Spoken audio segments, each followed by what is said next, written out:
के साथ किसी भी तरह की हिंसा या दुर्व्यवहार की कोई खबर अभी तक हमारे सामने नहीं आई है। कांग्रेस ने बांग्लादेश के हिंदुओं के लिए आवाज उठाने में केवल देरी ही नहीं की, बल्कि हिंदुओं की आवाज उठाने की फॉर्मेलिटी करते हुए साथ में ईसाई के लिए भी आवाज उठाने की बात कही। केवल हिंदुओं की बात करने से कांग्रेस को डर क्यों लगता है? शायद अकेले हिंदुओं के लिए आवाज उठाने की बात करने से वायनाड के मुसलमान और ईसाई वोटरों को यह पसंद ना आए। हिंदू घृणा के प्रति नरम रवैया अपनाने का मैसेज भी शायद कांग्रेस जो देना चाहती है वो कांग्रेस के मुस्लिम वोटरों में शायद इससे भ्रम फैल सकता है। इसलिए भी शायद वो ईसाइयत के साथ जो है हिंदुओं का भला चाहती है और उनके तुष्टीकरण की राजनीति जो है इससे कमजोर पड़ सकती है। सो उन्होंने बिल्कुल कैलकुलेटिव मूव लेते हुए हिंदुओं के प्रति हो रही हिंसा का सीधा विरोध करने के बजाय ईसाइयों को भी साथ में जोड़ दिया और बांग्लादेश के हिंदुओं की जगह अपना पसंदीदा शब्द अल्पसंख्यक का इस्तेमाल किया। संसद कैंपस में जब प्रियंका गांधी अपने सांसदों और कार्यकर्ताओं के साथ बांग्लादेश के हिंदुओं के लिए आवाज उठा रही थी, तब ना तो प्रियंका और ना ही उनके किसी सांसदों ने ही बांग्लादेश के हिंदुओं के लिए भी एक शब्द कहा। विरोध प्रदर्शन को देखकर यह साफ लग रहा था कि प्रियंका गांधी और उनके सांसद सिर्फ फॉर्मेलिटी के लिए विरोध दर्ज करा रहे हैं। पूरे प्रदर्शन के दौरान प्रियंका ने बांग्लादेश के हिंदुओं के लिए अपनी जुबान से कुछ भी नहीं कहा, वो चुपचाप खड़ी रही और उनके सांसदों या कार्यकर्ताओं ने भी बांग्लादेश में हिंदुओं के साथ हो रहे अत्याचार के खिलाफ एक शब्द भी नहीं कहा। प्रदर्शन कर रहे लोगों की आवाज को यदि आप ध्यान से सुनेंगे तो आपको सच्चाई जो है वो पता चल जाएगी। जो प्रदर्शनकारी थे वो उल्टा बांग्लादेश के लिए न्याय मांगते दिखे। बीच बीच में एक आध बार बांग्लादेश के अल्पसंख्यकों के लिए न्याय मांगने की आवाज जरूर सुनाई दी, लेकिन हिंदू शब्द सुनने को कान तरस गए। जस्टिस फॉर बांग्लादेश और बांग्लादेश के अल्पसंख्यकों को न्याय दो की आवाज में सारी बातें दब कर रह गई। मतलब ये कि टेक्निकली तो हिंदुओं के लिए न्याय मांगते दिखे ये लोग, लेकिन साफ लग रहा था कि जो बात उनकी जुबान पर है वो उनके दिल में बिल्कुल भी नहीं। वैसे बांग्लादेश के हिंदुओं और ईसाइयों के लिए खड़े होने का संदेश देने वाले बैग से पहले प्रियंका वाड्रा गांधी फिलिस्तीन के समर्थन वाला बैग लेकर संसद पहुंची थी और जब इसे लेकर चौतरफा विरोध होने लगा और पाकिस्तान से उनके समर्थन में ट्वीट होने लगे, तब प्रियंका ने हिंदुओं और ईसाइयों के समर्थन वाला बैग संसद में लाकर चर्चा की दिशा बदल दी। दरअसल प्रियंका और कांग्रेस के दिल में फिलिस्तीन है और नजर फिलिस्तीनी समर्थक मुसलमान वोट बैंक पर। बांग्लादेश के हिंदू उनके एजेंडे में दूर दूर तक नहीं है। तभी तो जब हिंदू लिखना पड़ा तो साथ में ईसाई की बैसाखी भी लगानी पड़ी। आज अपने प्रोग्राम में हम चर्चा करेंगे कि प्रियंका वाड्रा गांधी या कांग्रेस को हिंदू हित की बात करने में डर क्यों लगता है। क्या बांग्लादेशी हिंदुओं के साथ खड़े होने से संदेश वाला बैग लेकर के संसद में आना प्रियंका वाड्रा गांधी का दिखावा है? फिलिस्तीन के प्रति प्रेम दिखाकर प्रियंका वाड्रा गांधी क्या मुस्लिम तुष्टीकरण की परंपरा को ही आगे बढ़ा रही है? करेंगे चर्चा और चर्चा को आगे बढ़ाने के लिए हमारे साथ कुछ मेहमान होंगे, उनसे भी परिचय करवाएंगे। लेकिन पहले हमने एक रिपोर्ट तैयार की है, उस रिपोर्ट को देखते हैं और रिपोर्ट के बाद जो है आपको वो जो प्रदर्शन कर रहे थे पार्लियामेंट के कैंपस के भीतर में वो भी आपको दिखाएंगे, पूरे एम्बियंस के साथ सुनाएंगे, ताकि हमने जो भी बात कही है वो आप बिल्कुल अच्छे तरीके से उसको देख ले, सुन ले और आपको पता चल जाए कि जो लोग प्रदर्शनकारी थे वहां पर उन्होंने बांग्लादेश के बारे में कुछ नहीं कहा, बांग्लादेश के हिंदुओं के बारे में कुछ नहीं कहा, बल्कि बांग्लादेश के लिए न्याय मांगते नजर आए। देखते हैं रिपोर्ट। महीनों तक बांग्लादेश की सच्चाई से आंखें चुराने के बाद अब आखिरकार कांग्रेस पार्टी को बांग्लादेश की याद आ गई है, या कहें तो फिलिस्तीन मामले पर बुरी तरह फंसने के बाद बीजेपी के हमलों के जवाब में कांग्रेस पार्टी ने प्रदर्शन का स्वांग रचा है, ताकि कहीं कोई कंधे पर फिलिस्तीन का झोला लेकर घूमने वाली प्रियंका वाड्रा से ये ना पूछ ले कि मुस्लिम वोट बैंक के चक्कर में दूर फिलिस्तीन पर हो हल्ला करने वाली राजनीतिक एजेंडे को दर्शाता है।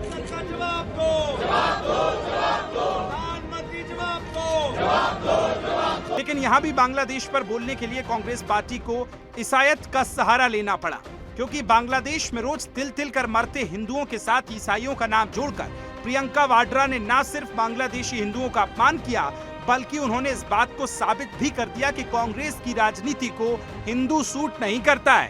संक्षिप्त में बोल देती हूँ। पहला मुद्दा ये है कि बांग्लादेश में जो अल्पसंख्यकों के साथ, जो हिंदुओं और ईसाइयों के साथ अत्याचार हो रहा है, उसके खिलाफ इस सरकार को आवाज उठानी चाहिए। बांग्लादेश की सरकार के साथ बातचीत करनी चाहिए और पूरा समर्थन देना चाहिए। बांग्लादेश में हुए तख्ता पलट के बाद से लगातार हिंदुओं पर हो रहे अनेकों बर्बर तस्वीरें हमलों की सामने आई, जहां से ईसाइयों पर हमलों की ना तो कोई तस्वीर सामने आई और ना ही हिंदुओं के अलावा किसी दूसरे धर्म के लोगों पर हमलों की किसी ने कोई बात कही। इसके बावजूद अपने वायनाड के 20% ईसाइयों को खुश करने के लिए बांग्लादेश पर बात करते हुए प्रियंका वाड्रा ने जबरदस्ती ईसाइयों का नाम जोड़ दिया। प्रियंका वाड्रा ने बांग्लादेशी हिंदुओं के साथ ईसाइयों का नाम इसलिए भी जोड़ा, कहीं उनके मुंह से हिंदू शब्द सुनकर उनके वायनाड लोकसभा सीट के 40% मुस्लिम वोटर नाराज न हो जाएं। सालों तक नेहरू से लेकर इंदिरा और राजीव से लेकर राहुल तक कांग्रेस पार्टी इसी मुस्लिम तुष्टीकरण के डर से हिंदुओं पर होते अत्याचारों को खुलकर बोलने से बचती रही है। आज प्रियंका वाड्रा बांग्लादेश के मुद्दे पर ईसाईयत की मिलावट कर अपने परिवार की उसी परंपरागत राजनीति को आगे बढ़ा रही हैं, जिनकी राजनीति को हिंदुओं पर होने वाले अत्याचारों पर खुलकर बोलना सूट नहीं करता है। जिसका एक कारण ये भी है कि आज बांग्लादेश की सत्ता पर काबिज लोग कांग्रेस के ही इकोसिस्टम के लोग हैं। यही कारण है कि फिलिस्तीन मामले पर बुरी तरह फंसने के बाद आखिरकार कांग्रेस को बांग्लादेश की याद तो आई, लेकिन प्रियंका वाड्रा ने उस पर भी बांग्लादेशी हिंदुओं को ताक पर रख के मामले में ईसाईयत की मिलावट कर दी। Bureau report, Sudarshan.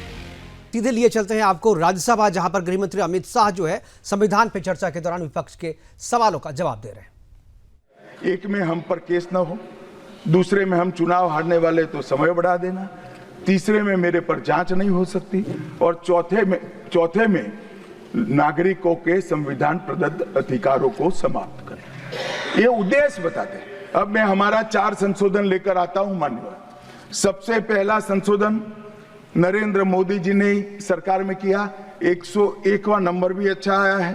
101वां संशोधन 1 जुलाई 17 को हम जीएसटी को लेकर आए मान्यवर, और इस देश के अर्थतंत्र को रिदम में लाने का।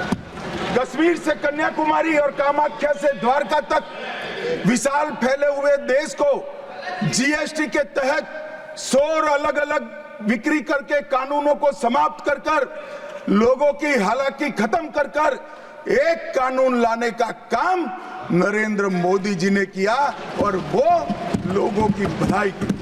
कल की डिबेट मैंने पढ़ी है, कोई सदस्य बोले कि नरेंद्र मोदी जी ने विरोध किया था। मैं रिकॉर्ड पर कहता हूं, हाँ नरेंद्र मोदी जी ने विरोध किया था। किस मुद्दे पर किया था? आप जीएसटी तो लाना चाहते थे मगर राज्यों को कंपनसेशन की गारंटी देना नहीं चाहते थे। हम जीएसटी भी लाए और राज्य को विकास दर के हिसाब से कंपनसेशन की गारंटी भी दी। इतना ही नहीं, गारंटी का 10 साल तक पालन करने का काम भी भारतीय जनता पार्टी की नरेंद्र मोदी सरकार ने किया। हम संशोधन लाए देश के अर्थतंत्र को सुचारू बनाने के लिए। दूसरा संशोधन लाए, 102वां संशोधन, national commission of backward class को संवैधानिक दर्जा देने का काम। अब कुछ लोगों को पेट में दुख रहा है कि नरेंद्र मोदी जी ने ये क्यों किया। मैं साहब आगे बहुत सारी बातें बताऊंगा। नरेंद्र मोदी जी इसलिए कर पाए कि आपने नहीं किया था। अगर आप ये कर देते तो मोदी जी के तो भाग्य में ही नहीं आता। मगर साहब, पिछड़ी जातियों का कल्याण कभी भी कांग्रेस पार्टी का विश्वास नहीं रहा, मान्यता नहीं रही, नीति भी नहीं रही। भारतीय जनता पार्टी ने संविधान संशोधन पिछड़ी जातियों के कल्याण के लिए। तीसरा संशोधन क्या लाए? 130वां संशोधन 12 जनवरी 19, किसी भी जिनको आरक्षण का फायदा नहीं मिलता है ऐसी जाति के गरीब से गरीब बच्चों को 10% आरक्षण देने का फैसला।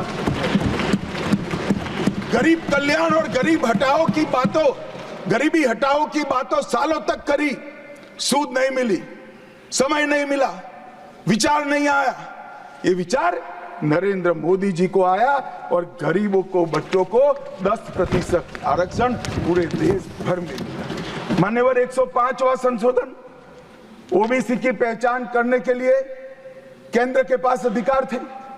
अब मैं बताना चाहता हूं, इतने बड़े विशाल देश में 140 करोड़ की जनसंख्या में पिछड़ी जातियों का पिछड़ापना क्या कोई एक केंद्र सरकार कर सकती है? फेडरल स्ट्रक्चर की बात करते हैं, मगर अब तक केंद्र सरकार के पास ही रहा था। नरेंद्र मोदी जी ने कहा इसके कारण पिछड़ा समाज को अन्याय होता है। आगे से ये संविधान संशोधन करने के बाद 10 अगस्त 2021 के बाद पिछड़ापन का निर्णय करने का अधिकार राज्य की सरकारों को देने का काम नरेंद्र मोदी। और मान्यवर, सबसे अंतिम संशोधन में पांचवा कहना चाहता हूं, 106वां संशोधन, और मैं तो क्रम में बोला हूं, एक भी काटा नहीं। 101, 102, 103, 104, 105, 106 सभी के सभी जन कल्याण के लिए। और छठा सम्मेलन संशोधन था 28 सितंबर 2023 को, मातृशक्ति को शक्ति प्रदान करने का, मातृशक्ति को 33% आरक्षण, नारी शक्ति वंदन अधिनियम। मान्यवर, मैं आज आपके माध्यम से पूरे सदन से और पूरे सदन के माध्यम से देश भर की 140 करोड़ की जनता को कहना चाहता हूं कि जब इस दोनों सदन में 33% नारी शक्ति बैठेगी, संविधान निर्माताओं की कल्पना पूरी हो जाएगी। मान्यवर, इनकी आत्मा को बहुत शांति मिलेगी। इसके अलावा भी हम कई कानून लेकर आए। हम कानून लाए ट्रिपल तलाक को निरस्त करने का। अब ये कहते हैं आपकी वोट बैंक की राजनीति है। मान्यवर, सुप्रीम कोर्ट का कोई वोट बैंक होता है क्या? सुप्रीम कोर्ट तो चुनाव नहीं लड़ती है, जजों को चुनाव नहीं लड़ना है। ट्रिपल तलाक समाप्त करना चाहिए और साहबानों को मुआवजा देना चाहिए। दोनों जजमेंट सुप्रीम कोर्ट ने अलग अलग समय पर दिए थे, परंतु वोट बैंक की राजनीति हम नहीं कर रहे हैं। वोट बैंक की राजनीति कर कर मुस्लिम बहनों के साथ इतने साल अन्याय करने का काम एक कांग्रेस पार्टी ने किया। हमने तो ट्रिपल तलाक समाप्त कर कर मुस्लिम माताओं को, बहनों को अधिकार दिया। आपका कि भी अधिकार आपके पति जैसे हैं, मगर देखिए साहब, ट्रिपल तलाक समाप्त हो गया, अभी कोई नहीं कहता अच्छा हुआ। कैसे कहेगा? एक उदाहरण पड़ा है, हमारे आरिफ मोहम्मद खान बेचारे मंत्री थे, अच्छे खासे मंत्री थे, फर्राटे की अंग्रेजी बोलते थे, बहुत पढ़े लिखे व्यक्ति थे, फारसी के विद्वान, उर्दू के विद्वान, हिंदी तो मातृभाषा। अब उन्होंने कहा कि साहबानों को मुआवजा देना चाहिए। मंत्री पद भी गया, सांसद पद भी गया, और बेचारे कई सालों तक संघर्ष करते। कौन बोलेगा? मान्यवर, इनका जो पद्धति है वोट बैंक की पॉलिटिक्स करने की पद्धति है। मान्यवर, 2020 में हम नई शिक्षा नीति लाए। पहली शिक्षा नीति आजादी के बाद आई है जिसका विरोध कम्युनिस्ट भी नहीं कर पाए। बाकी तो शिक्षा नीति आए और कम्युनिस्ट पार्टी विरोध न करे, ऐसा कभी हो सकता है? मुझे भी बड़ा आश्चर्य होगा कि प्रकृति बदल गई है या उनका सोच बदल गया है। खैर, जो भी हुआ, फिर मुझे किसी ने बताया कि आपने इतनी अच्छी शिक्षा नीति लाए हैं कि इसका विरोध करोगे तो लोग उनका विरोध करेंगे, इसलिए विरोध नहीं किया है। मान्यवर, जम्मू कश्मीर में आरक्षण देने का संशोधन विधेयक लाए और 3 नए आपराधिक कानून भी हम लेकर आए। हमारी क्रिमिनल जस्टिस सिस्टम के 3 कानून 160 साल बाद पहले अंग्रेजों ने बनाए थे, अंग्रेजों की पार्लियामेंट में बने थे। नरेंद्र मोदी जी ने, माननीय नरेंद्र मोदी जी ने बीएनएस, बीएनएसएस और बीएसए के माध्यम से हमारी संपूर्ण न्यायिक आपराधिक न्याय प्रणालिका को भारतीयकरण करने का काम नरेंद्र मोदी जी। और वो कानून जो अंग्रेजों को राज टिकाने के लिए बने थे, वो कानून को समाप्त कर कर हमारे संविधान ने हमारे नागरिकों को जो अधिकार दिए हैं, समय पर न्याय मिलना चाहिए, इसका करने का काम नरेंद्र मोदी जी ने किया। इस देश को गुलामी की मानसिकता से आजाद करने का काम कई सालों के बाद अगर किसी ने किया तो हमारे नेता नरेंद्र मोदी ने किया। और आप तो कई साल तक अटल जी की सरकार आई, कई साल तक बजट शाम को 5:30 बजे रखते थे। क्यों शाम को 5:30 बजे रखते थे? क्योंकि इंग्लैंड की रानी के घड़ी में उस वक्त 11 बजते थे। आजादी के इतने सालों तक अंग्रेज की रानी के घड़ी से बजट रखने की आदत थी, वो भी किसी ने बदला तो भारतीय जनता पार्टी ने बदला, अटल बिहारी वाजपेयी। मान्यवर, संविधान के सम्मान की बहुत बातें हुई, मगर संविधान का सम्मान सिर्फ बातों में नहीं होना चाहिए, कृति में भी होना चाहिए, कर्तृत्व में भी होना चाहिए और कल्पना में भी होना चाहिए। जब कृति में नहीं है, कर्तृत्व में नहीं है, तो कल्पना में आ ही नहीं सकता। अभी मैंने इस चुनाव में अजीबोगरीब नजारा देखा मान्यवर, अजीबोगरीब नजारा था। आज तक इतने साल चुनाव हुए, किसी ने आम सभाओं में संविधान को लहराया नहीं। संविधान को लहराकर, झूठ बोलकर जनादेश लेने का कुत्सित प्रयास कांग्रेस पार्टी के नेताओं के माध्यम से। मान्यवर,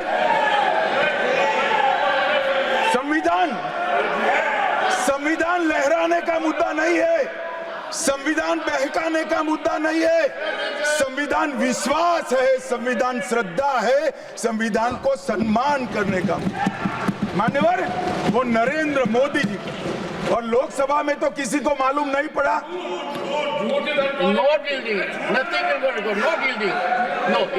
मान्यवर, लोकसभा में तो किसी को मालूम नहीं पड़ा, लोकसभा में तो किसी को मालूम नहीं पड़ा। जागरूकता थी।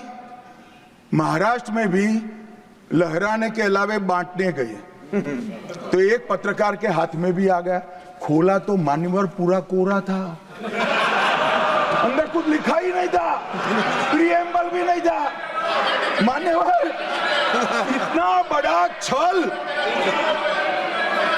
आपकी बात नहीं कर रहा मैं, ये तो पकड़े जाने के बाद तो सब लोग सुधर जाते हैं। मान्यवर, 75 साल के इतिहास में, संविधान के आयुष्य में, संविधान के नाम पर इतना बड़ा छल मेरे जीवन में तो मैंने ना देखा है ना जाना है। और कारण ढूंढते हैं कि क्यों हारे। मैं बता दूं, कारण मत ढूंढिए, कमेटी की जरूरत नहीं है। संविधान और आरक्षण करते थे, लोग जान गए कि संविधान फर्जी लेकर घूमते हो तो लोगों ने हरा दिया। मान्यवर, ये प्रति जो लेकर घूमते हैं, इसमें गोखले साहब ने क्या लिखा है वो एक बार पढ़ लें। उन्होंने लिखा है कि इंदिरा जी और कांग्रेस पार्टी ने संविधान पर सबसे ज्यादा कठोर कुठाराघात करने का काम किया है। जो प्रति लेकर घूमते हैं ना, उसकी प्रस्तावना में लिखा गया। माननीय अध्यक्ष, माननीय सभापति महोदय, माननीय सभापति महोदय, संविधान कैसे तोड़ा मरोड़ा जा सकता है, इसके भी मैं 2 उदाहरण देना चाहता हूं। हमारे सेना के जवान, सुरक्षा दलों के जवान, वो हमारी मातृभूमि की 1 इंच भूमि पर जान देने के लिए तैयार है। सैकड़ों हजारों लोग शहीद हुए 1 इंच भूमि के लिए। और मान्यवर, किसी को भी भूमि देनी है तो आर्टिकल 1 अमेंड करना पड़ेगा। आर्टिकल 1 में हमारे भूभाग की व्याख्या की गई है, इसको बदलना पड़ता है। तमिलनाडु के पास एक टापू था, कच्चा तीवू टापू। वो टापू 1974 में अचानक ही एक एग्रीमेंट कर वन फाइन मॉर्निंग लंका को दे दिया गया। मान्यवर, चलो भाई, बहुमत था आपका, मान लो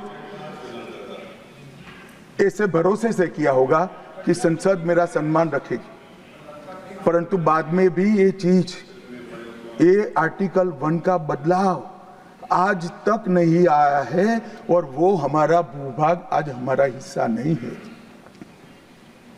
मान्यवर, ऐसा खिलवाड़ भारत नहीं, दुनिया के किसी भी देश में शासकों द्वारा संविधान के साथ नहीं किया होगा। मान्यवर, आप तो अधिवक्ता हैं। 35A को कॉन्स्टिट्यूशन ऑर्डर से, राष्ट्रपति महोदय के ऑर्डर से दाखिल किया गया। अब दाखिल तो हो सकता है, पर कॉन्स्टिट्यूशन ऑर्डर को दोनों सदन की परमिशन चाहिए, जो हमने धारा 370 हटाने के लिए ली। मैं आज कांग्रेस के मित्रों को पूछना चाहता हूं, जो संविधान की दुहाई देते हैं, 35A जब आपने लागू किया, इसके कॉन्स्टिट्यूशन ऑर्डर पार्लियामेंट में कब डिबेट में आया, कब मतदान हुआ, किसने पारित किया? पार्टी को तो निजी परिवार की जागीर समझते हो, संविधान को भी निजी परिवार की जागीर आप लोग समझ रहे। मान्यवर, इतना बड़ा छल देश की 2 संसदों के साथ किया है। एक पूरा 35A डाल दिया संसद संविधान में, पार्लियामेंट के पास सब्जेक्ट ही नहीं है।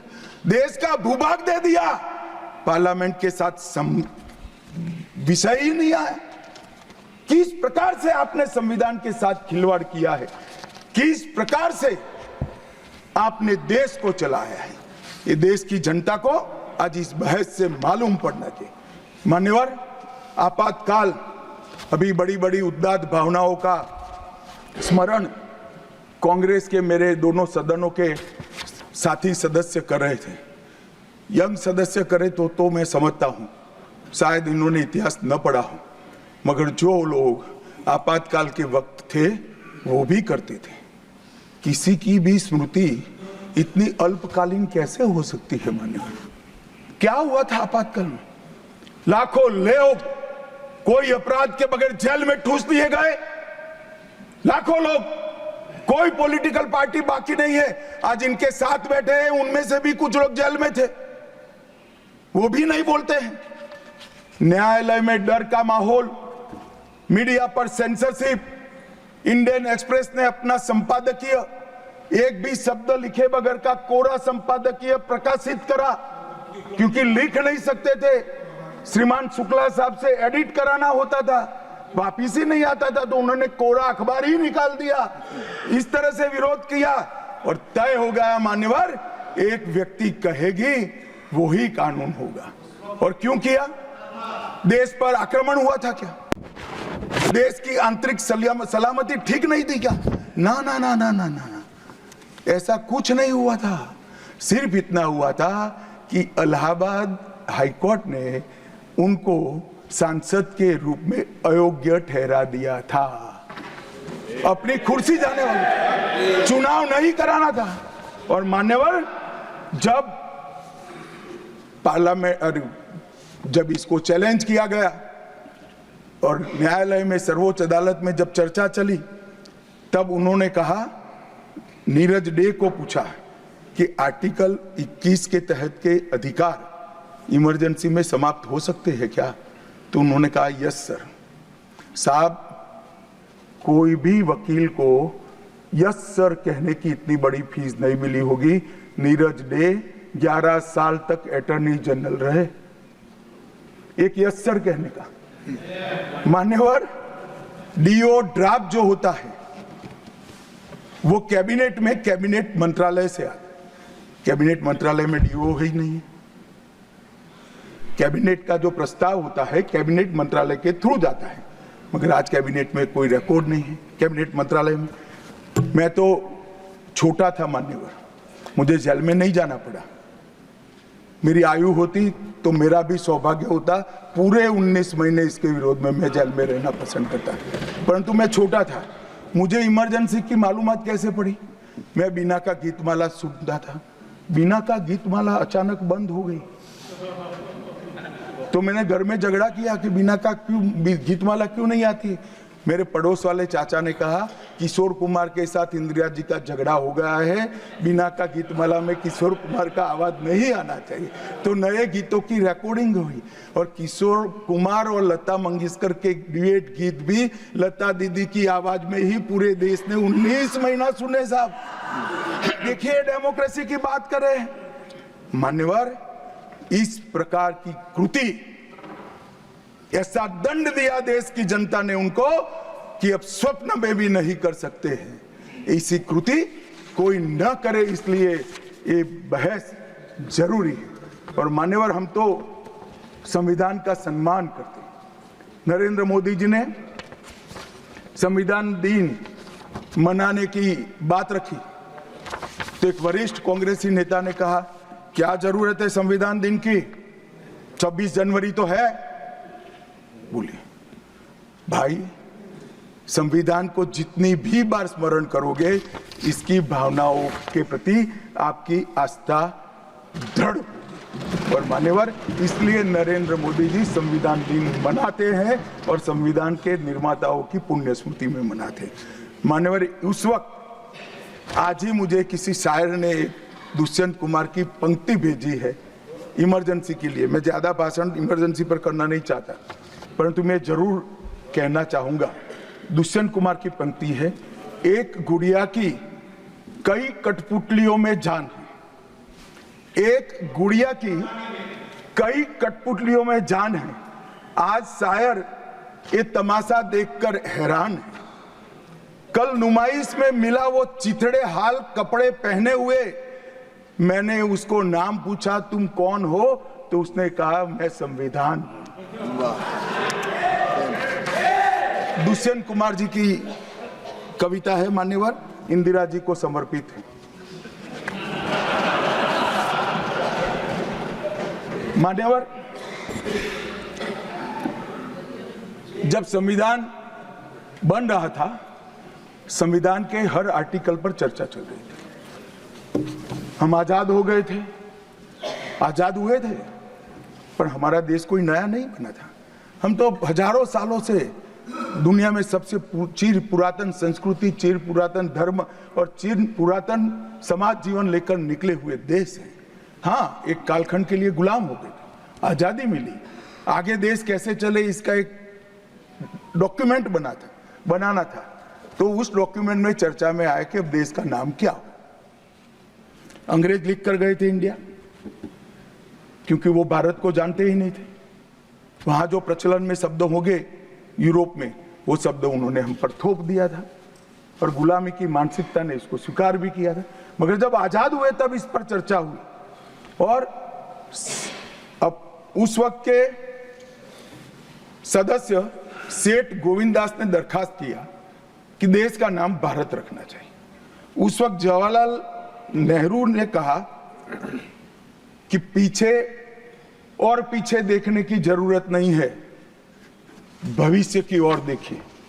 और मान्यवर, देश के नाम के अंदर इंडिया भी रहा, भारत भी रहा। खैर, मैं इस पर टिप्पणी करना नहीं चाहता, परंतु नजरिए का सवाल है। अगर इंडिया के चश्मे से भारत को देखोगे तो भारत समझ में नहीं आएगा, पूरा जीवन चला जाएगा। और इसलिए इन्होंने अपने गठबंधन का नाम भी इंडिया ही रखा है, इसीलिए रखा है, वही सोच से चलना है। और मान्यवर, हमारे प्रधानमंत्री जी ने विकास तो करना है, दुनिया में सबसे आगे बढ़ना ही है, विकास के साथ साथ विरासत को भी अपना कर आगे बढ़े। गुलामी की हर परंपरा को हम समाप्त करना चाहते हैं। हम एक आजाद मुल्क है, सार्वभौमत्व से लैस मुल्क है, किसी की परंपरा हमें स्वीकार नहीं है। परंपरा बदलनी है तो हम बदलेंगे, नए कपड़े हर कोई पहनता है, हम भी पहनेंगे, परंतु हमारी पुरानी परंपराओं पर हमें शर्म नहीं है। और मान्यवर, क्या किया नरेंद्र मोदी जी ने? राजपथ, जो अंग्रेज सम्राट के सम्मान में नाम रखा गया था, उसका नाम बदलकर कर्तव्य पथ रखा था। इंडिया गेट पर किंग पंचम जॉर्ज की मूर्ति लगी थी, मूर्ति हटा दिया, शर्म के मारे में स्थान खाली था, हमने वहां सुभाष बाबू की प्रतिमा लगा। मान्यवर, नेवी का चिन्ह जो देकर गए थे वही चलता था। हमने वीर छत्रपति शिवाजी महाराज की नेवी के चिन्ह को हमने भगवान बिरसा मुंडा की 150वीं जयंती को जनजातीय गौरव वर्ष के रूप में मनाया। राष्ट्रीय युद्ध स्मारक हमने बनाया और राष्ट्रीय युद्ध स्मारक में अमर जवान की ज्योति को विलीन करने का काम भारतीय जनता पार्टी के नेता नरेंद्र मोदी ने। संसद के अंदर राजा जी ने जो उदात्त भावनाएं व्यक्त की थी, जिसको जवाहरलाल जी ने भी स्वीकारा था, मगर बाद में शर्म का एहसास हुआ, सेंगोल को इलाहाबाद के म्यूजियम में भेज दिया। नरेंद्र मोदी जी ने विधिवत तरीके से सेंगोल को संसद के अंदर प्रस्तावित कर दिया। नई संसद बनाई और विश्व भर में चोरी की गई मूर्तियां, आर्टिफैक्ट्स जो थे वो 345 हजारों साल पुराने हमारे मूर्तियां और आर्टिकल्स, उसको वापस लाने के लिए हमारे विदेश मंत्रालय ने काम किया। न्यू एजुकेशन पॉलिसी, पूरा देश अंग्रेजी में चले, ऐसे षड्यंत्र चले इतने सालों तक। न्यू एजुकेशन पॉलिसी में हमने कंपलसरी कर दिया बच्चे की प्राथमिक शिक्षा मातृभाषा में होगी। मान्यवर, मातृभाषा में आईएएस आईपीएस का एग्जाम नहीं दिया जाता था, हमने वहां मातृभाषा में एग्जामिनेशन को किया। अभी तमिलनाडु के सदस्य बोल रहे थे, पहले आप जिनके साथ बैठे हो उनके शासन में तमिल में आईएएस आईपीएस का पेपर नहीं लिख सकते थे। आज तमिल मीडियम में बड़ा हुआ बच्चा गर्व के साथ देश का टॉप ब्यूरोक्रेट बन सकता है। ये व्यवस्था हमने करी। मान्यवर, अंडमान और निकोबार के द्वीप समूह का नाम जो अंग्रेज रखे थे वो छोड़कर गए थे। सुभाष बाबू ने जब अंडमान निकोबार जीता तब उन्होंने नामकरण किया था शहीद और स्वराज, उसको भुला दिया गया। आजादी के बाद फिर से अंग्रेजों का नाम वापस लाए, नया न रखो कोई बात नहीं भाई, सुभाष बाबू ने रखा निकाल दिया, हमने डंके की चोट पर सुभाष बाबू के नाम शहीद और स्वराज दोनों वापस लाने का काम किया। ल्यूटियन में रेस कोर्स रोड पर रहते थे, हमने लोक कल्याण मार्ग करा।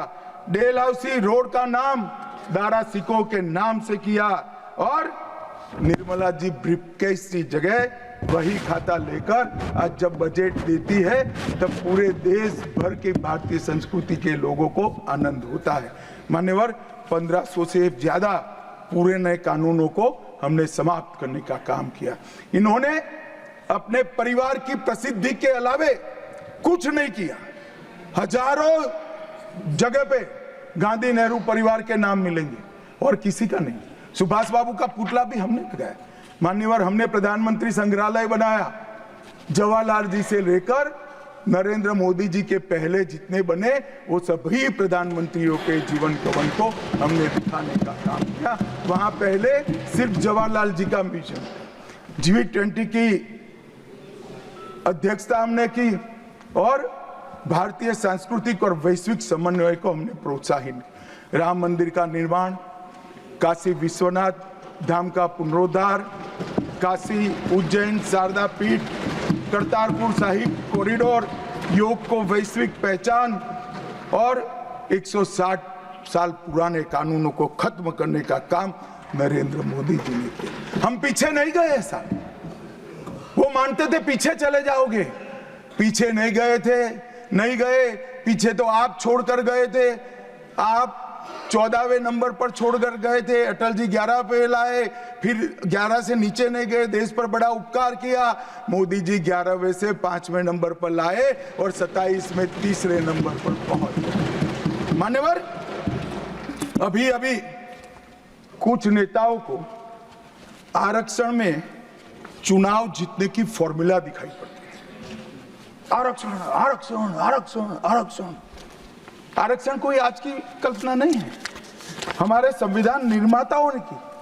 आर्टिकल 15 और 16 में SC, ST और OBC को आरक्षण का प्रोविजन किया गया। मान्यवर, ये मूल प्रोविजन है, कोई नया नहीं है।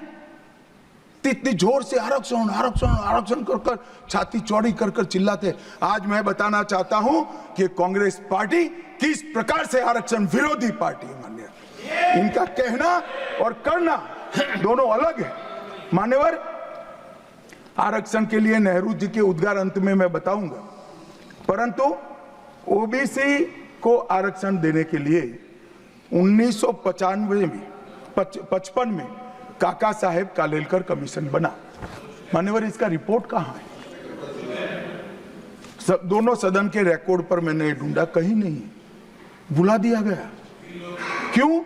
क्योंकि ओबीसी को आरक्षण मिलता था। बैठिए बैठिए बैठिए ना, मैं प्रक्रिया बताता हूं। अर्ध सत्य नहीं बोलता हूं भाई। एक सेकंड, छिपा कैसे सकते हो? छिपा कैसे सकते हो? बाबा साहब आंबेडकर का संविधान है, देश में लोकतंत्र है, कैसे छिपाओगे? मान्यवर, कोई भी रिपोर्ट आता है, कोई भी रिपोर्ट आता है, अरे सुनो, अब कोई भी रिपोर्ट आता है उसको कैबिनेट के सामने रखना पड़ता है, फिर इस पर कार्यवाही जो की उसकी रिपोर्ट के साथ संसद के सामने रखना है। सही कह रहे हैं, उन्होंने संसद में लाने की जगह पुस्तकालय में रख दिया। ओबीसी का आरक्षण इन्होंने लाइब्रेरी में रख दिया। और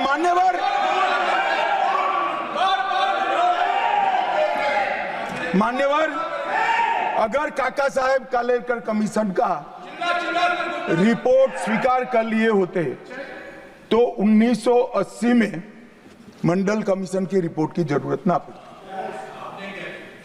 मंडल कमीशन का रिपोर्ट कमीशन ही इसलिए बनाया गया क्योंकि काका साहेब कालेलकर कमीशन का रिपोर्ट स्वीकारा नहीं, और 80 में मंडल कमीशन का भी रिपोर्ट आ गया, किसी ने इसका अमल नहीं किया। अमल कब हुआ? जब 90 में इनकी सरकार गई तब अमल हुआ। और मान्यवर, तब तक मंडल कमीशन के रिपोर्ट को भी ठंडे बस्ते में डाल दिया गया। 90 में, अरे सुनिए मान्यवर,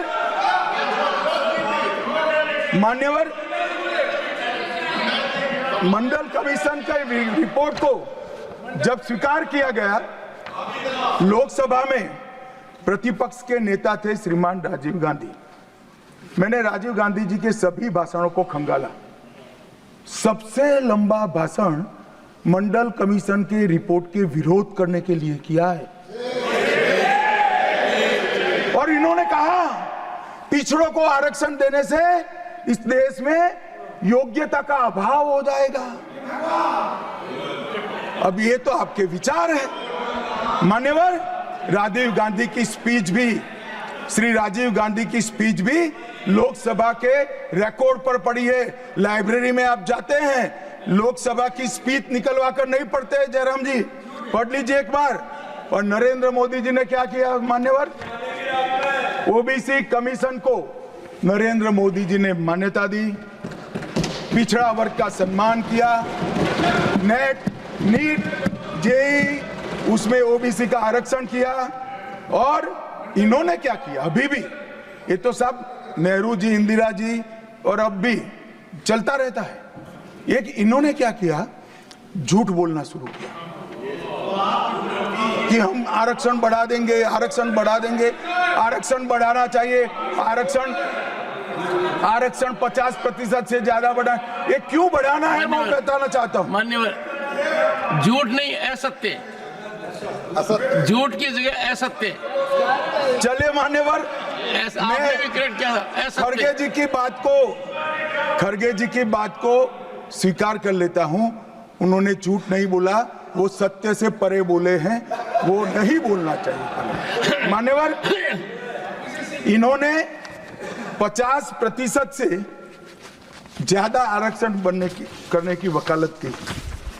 मैं आज देश की जनता को कहना चाहता हूं कि देश के 2 राज्यों में धर्म पर आरक्षण अस्तित्व में है, धर्म के आधार पर आरक्षण। ये गैर संवैधानिक है मान्यवर। संविधान सभा की कोई भी डिबेट आरक्षण के प्रावधान करने वाले आर्टिकल की पढ़ लीजिए, इसमें स्पष्ट किया गया है कि कोई भी आरक्षण धर्म के आधार पर नहीं हो सकता।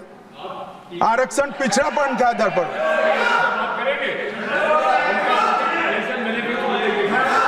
मान्यवर, मगर दोनों राज्यों में जब कांग्रेस की सरकार थी तब धर्म के आधार पर आरक्षण दिया। अब क्या हुआ है, सुप्रीम कोर्ट में रुक जाता है क्योंकि 50% की सीमा है। वो ओबीसी का कोई कल्याण नहीं चाहते हैं। 50% की सीमा बढ़ाकर मुसलमानों को आरक्षण देना चाहते हैं। माननीय, धर्म के आधार पर आरक्षण देना चाहते हैं। और मैं आज फिर से एक बार इस सदन में जिम्मेदारी तब के साथ कहता हूं, दोनों सदन में जब तक भाजपा का एक भी सदस्य है, धर्म के आधार पर आरक्षण हम नहीं होने देंगे। ये संविधान विरोधी है। मान्यवर, मैं अब कांग्रेस पार्टी ने कभी धर्म के आधार पर आरक्षण अरे दिया है।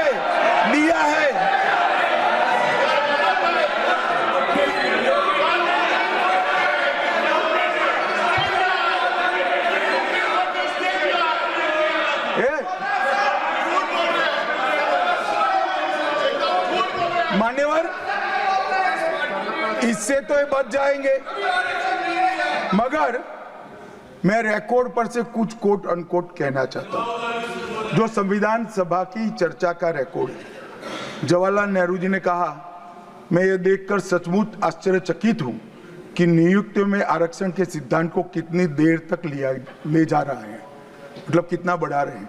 मुझे नहीं लगता कि ये बिल्कुल अच्छा है। ऐसा लगता है कि मुदलियार और ब्राह्मणों के सिवा लगभग सभी जातियों को पिछड़ा वर्ग में शामिल कर देंगे। मान्यवर, सरकारी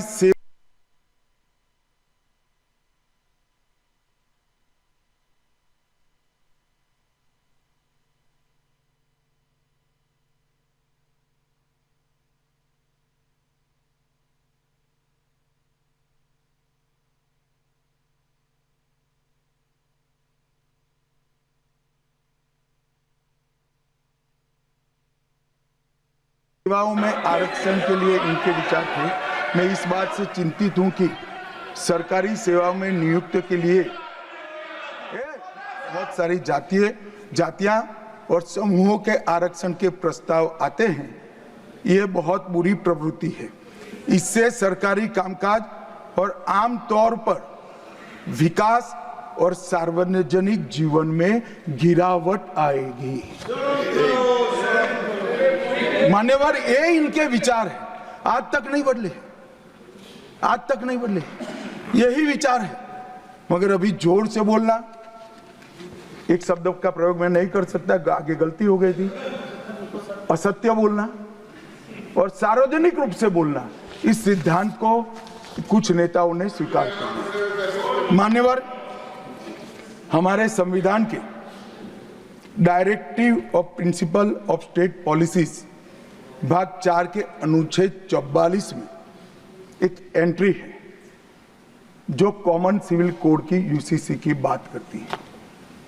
क्योंकि हमारे संविधान का फैब्रिक पंथ निरपेक्ष है, हर जाति, हर धर्म, हर समुदाय के लोगों के लिए समान कानून होना चाहिए, इसका हमारा संविधान पक्षधर है। मान्यवर, ये यूसीसी क्यों नहीं आया? यूसीसी इसलिए नहीं आया कि संविधान सभा समाप्त होने के बाद, चुनाव होने के बाद, पहले प्रधानमंत्री जवाहरलाल नेहरू जी मुस्लिम पर्सनल लॉ लेकर आए और यूसीसी नहीं आया। मैं आज कांग्रेस पार्टी को इस सदन में सार्थ पूछना चाहता हूं, क्या पंथ निरपेक्ष राष्ट्र के अंदर सभी धर्मों के लिए एक कानून होना चाहिए या नहीं होना चाहिए? इसकी कांग्रेस पार्टी स्पष्टता करे। क्या आप मुस्लिम पर्सनल लॉ का समर्थन करते हैं? और मान्यवर, इससे बड़ा छलावा नहीं हो सकता। मान्यवर, इससे बड़ा छलावा नहीं हो सकता। इन्होंने हिंदू कोड बिल भी ला दिया। हिंदू कोड बिल उठाकर देख लिए। हम तो नहीं चाहते, कि हिंदू न्याय शास्त्र के आधार पर इस देश का कानून बने। अभी के जीवन के मूल्यों के आधार पर कानून बनना चाहिए, मगर हिंदू कोड बिल में एक भी पुरानी हिंदू न्याय व्यवस्था का कोई नामो निशान नहीं है। हिंदुओं को बुरा न लगे इसलिए मुस्लिम पर्सनल लॉ दिया, तो सामान्य कानून को हिंदू कोड बिल बना दिया। मान्यवर, चलो मैं तो कहता हूं कि खड़गे जी और जयराम जी कह रहे हैं कि भाई पर्सनल लॉ का अधिकार मिले तो हमें आपत्ति नहीं है, तो फिर पूरा सरिया लागू करिए। क्रिमिनल में क्यों सरिया निकाल दिए? बताओ भाई, क्या चोरी करे इसके हाथ काट दोगे? कोई इससे जगद्य महिला के साथ अपराध करे तो पत्थर मारकर मार दोगे? देशद्रोही को रोड पर सूली चढ़ाओगे? तो विवाह के लिए, निकाह के लिए पर्सनल लॉ, वारिस के लिए पर्सनल लॉ और क्रिमिनल सरिया क्यों नहीं भाई? अगर उनको देना ही है तो पूरा ही दे देते, पूरा दे देते। मान्यवर, ये इन्होंने तुष्टीकरण की शुरुआत वहीं से करी है। मुस्लिम पर्सनल लॉ इस देश में संविधान आने के बाद तुष्टीकरण की शुरुआत। आर्टिकल 14 और 15 का ये भंग है। अंबेडकर जी, लोहिया जी, के.एम. मुंशी, एच.वी. कामत, ये सब ने इसका विरोध किया है। 1973 से 16 तक 11 बार देश की सुप्रीम कोर्ट ने यूसीसी लाने का आग्रह देश की और राज्य की सरकारों ने किया है। आप नहीं ला सकते, तुष्टीकरण से ऊपर नहीं उठते। बैठिए, मैं बताता हूं। मान्यवर, हमने ही उत्तराखंड में भारतीय जनता पार्टी की सरकार ने यूसीसी लाया। हमारा काम करने का तरीका, मैं आपके माध्यम से दिग्विजय सिंह को कह रहा हूं। वो कहते हैं कौन रोकता है? हम खुद रोकते हैं। कारण बताऊं मैं? सुनने का धैर्य चाहिए, क्योंकि हमारा तरीका है कि लोकतांत्रिक तरीके से काम किया जाए। समाज के जीवन में इतना बड़ा सामाजिक बदलाव करने वाले कानून को उत्तराखंड सरकार ने मॉडल कानून के रूप में पारित किया है। इसकी न्यायिक मीमांसा होगी, इस पर सामाजिक चर्चा होगी, धर्म के विद्वान चर्चा करेंगे, कुछ सजेशन आएंगे तो इसको स्वीकारेंगे और बाद में भारतीय जनता पार्टी की सरकार हर राज्य में कॉमन सिविल कोड लेकर आए। आज तक नहीं मिला, वो भी कांग्रेस पार्टी के तुष्टीकरण की नीति थी। मान्यवर, अभी एक फैशन हो गया है, अंबेडकर अंबेडकर अंबेडकर अंबेडकर अंबेडकर अंबेडकर। इतना नाम अगर भगवान का लेते तो 7 जन्मों तक स्वर्ग मिल जाता। अच्छी बात है ना? सुनिए तो, सुनिए ना, आप सुनिए ना, मैं बताता हूं। हमें तो आनंद है कि अंबेडकर का नाम लेते हैं। अंबेडकर का नाम अभी 100 बार ज्यादा लो, परंतु साच अर्थ में अंबेडकर जी के प्रति आपका भाव क्या है ये मैं बताता हूं। मान्यवर, अंबेडकर जी को देश की पहली कैबिनेट से इस्तीफा क्यों दे दिया? अंबेडकर जी ने कई बार कहा कि अनुसूचित जातियों और जनजातियों से हुए व्यवहार से मैं असंतुष्ट हूं। सरकार की विदेश नीति से मैं असहमत हूं और आर्टिकल 370 से मैं असहमत हूं। इसलिए वो छोड़ना चाहते थे। उनको आश्वासन दिया गया, आश्वासन पूरा नहीं हुआ। उन्होंने इग्नोरेंस के चलते इस्तीफा दे दिया और एक श्री BC रॉय ने पत्र लिखा कि अंबेडकर और राजा जी जैसे 2 महानुभाव मंत्रिमंडल छोड़ेंगे तो क्या होगा। तो नेहरू जी ने उनको जवाब में लिखा है, राजा जी के जाने से तो थोड़ा बहुत नुकसान होगा, अंबेडकर के जाने से मंत्रिमंडल कमजोर नहीं होता है। मान्यवर, ये विचार जो खड़गे जी कह रहे हैं ना, क्या आपत्ति है? जिसका विरोध करते हो उसका वोट के लिए नाम देना कितना उचित है? क्योंकि अब अंबेडकर जी को मानने वाले पर्याप्त संख्या में आ गए हैं, इसलिए आप अंबेडकर अंबेडकर कर रहे हो। मान्यवर, मुंबई के मेयर ने एक पत्र लिखा था कि मऊ में अंबेडकर जी का स्मारक बनाना चाहिए। मऊ में जो अंबेडकर जी का जन्म स्थान था, सुझाव लिखा। उन्होंने कहा आमतौर पर स्मारक निजी पहल से बनाने चाहिए। यदि सरकार किसी प्रकार की सहायता करती है तो वो उचित नहीं होगा। उनके कितने स्मारक बने साहब? कोई स्मारक अंबेडकर जी का नहीं बना, देश भर में नहीं बना। अंबेडकर जी के स्मारक कब बने? जब भारतीय जनता पार्टी सत्ता में आई, तब मऊ में डॉक्टर अंबेडकर के जन्म स्थान पर स्मारक बना। लंदन में अध्ययन करते थे, वहां स्मारक बना। नागपुर में शिक्षा दीक्षावलित वहां बना। दिल्ली में महापरिनिर्वाण स्थल पर बना, और मुंबई में चैत्य भूमि में भी बन रहा है। हमने 5 तीर्थ बनाए महामानव। और मैं मानता हूं मान्यवर, मैं मानता हूं कि अंबेडकर जी के सिद्धांतों पर चलना नहीं और वोट के लिए उनकी गुहार लगा देना। 14 अप्रैल को राष्ट्रीय समरसता दिवस घोषित किया हमने। 26 नवंबर को संविधान दिवस घोषित किया। उस वक्त भी इसका विरोध कांग्रेस के वरिष्ठ नेताओं ने किया। मान्यवर,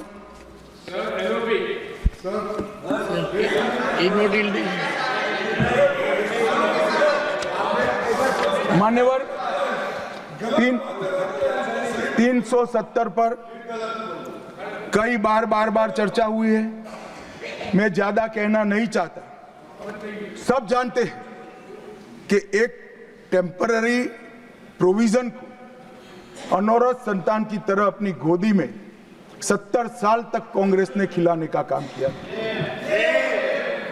और 370 हटाने के लिए लोहे का जिगर चाहिए।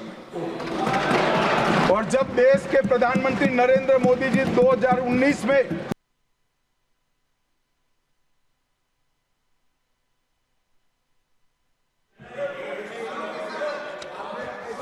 मान्यवर एक ही झटके से इसी सदन में 370 और 35 को समाप्त। इसी सदन में कहते थे खून की नदियां बह जाएगी। खून की नदियां छोड़ो, कंकड़ चलाने की किसी की हिम्मत नहीं है। कंकड़। और मान्यवर क्या हुआ? इसके बाद क्या हुआ? 35,000 पंचायत के सदस्य आजादी के बाद पहली बार चुनकर आए। 2 करोड़ 11 लाख एक वर्ष में पर्यटक आए। पत्थरबाजी शून्य हो गई। आतंकवादी घटना 92% कम हो गई। एरिया डोमिनेशन बढ़ा। 33 साल के बाद घाटी में थिएटर में रात्रि का शो चल रहा है। 34 साल के बाद ताजिया का जुलूस निकला। पहाड़ी, गुर्जर, बकरवाल और वाल्मीकि को आरक्षण मिला, और घाटी के हर घर पर हर घर तिरंगा अभियान भी चला। श्रीनगर में फॉर्मूला 4 कार रेसिंग हुई। लाल चौक पर तिरंगा शान से फहरता है, और दुनिया का सबसे ऊंचा रेलवे आर्च भी आज चिनाब नदी पर बन रहा है। सबसे बड़ी लंबी ट्रांसपोर्टेशन टनल फिर पंजाल में बनी, और निर्यात रैंकिंग में अपना कश्मीर सभी यूटी में नंबर 1 पर निर्यात में आया। मान्यवर 80,000 करोड़ पाकिस्तान से आए हुए विस्थापित, घाटी से भगाए गए विस्थापित और पश्चिमी पाकिस्तान से आए हुए विस्थापित को 80,000 करोड़ दिया, और 1,19,000 करोड़ का निवेश आज आ गए। मान्यवर 370 के रहते 70 साल में 12,000 करोड़ का निवेश आया था। अब 5 साल के अंदर 1,19,000 करोड़ का। G20 के डेलीगेट्स भी वहां गए। अमरनाथ यात्रा में 4.5 लाख यात्रियों ने अपनी श्रद्धा व्यक्त की। और कुपवाड़ा के शारदा देवी मंदिर में 600 वर्ष के बाद पहली बार दीपावली मनाने का काम। मान्यवर, ये कहते हैं 370 हटाने से क्या हुआ। मैं बताता हूं, आपकी तुष्टीकरण की दुकान बंद हो गई है। तुष्टीकरण बंद हो गई। मान्यवर, आज संविधान के आर्टिकल 124 में न्यायपालिका की व्यवस्था के लिए हमारा जिक्र है।